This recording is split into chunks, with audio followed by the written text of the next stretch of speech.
விழுப்புரம் மாவட்டம் விக்கிரவாண்டியில் பெஞ்சல் புயலால் பாதிக்கப்பட்ட பகுதிகளை மத்திய குழுவினர் ஆய்வு செய்தனர். பெஞ்சல் புயலால் ஏற்பட்ட கனமழையால் கடலூர், விழுப்புரம், திருவண்ணாமலை, கள்ளக்குறிச்சி, கிருஷ்ணகிரி உள்ளிட்ட மாவட்டங்கள் கடுமையாக பாதிக்கப்பட்டன. இந்நிலையில் வெள்ள பாதிப்புகளை ஆய்வு செய்ய மத்திய குழு தமிழ்நாடு வந்துள்ளது. முதற்கட்டமாக விழுப்புரம் மாவட்டம் விக்கிரவாண்டி ஒழுங்குமுறை விற்பனை கூடத்தில் ஏற்பட்ட சேதங்களை 7 பேர் கொண்ட அதிகாரிகள் ஆய்வு செய்தனர்.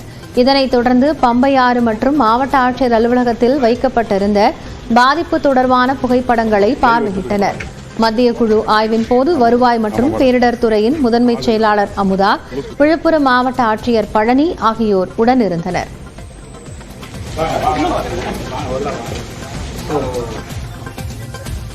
இந்நிலையில் வெள்ள பாதிப்பு ஆய்விற்கு பிறகு விழுப்புரம் மாவட்ட ஆட்சியர் அலுவலகத்தில் மத்திய குழுவினர் ஆலோசனை நடத்தினர்.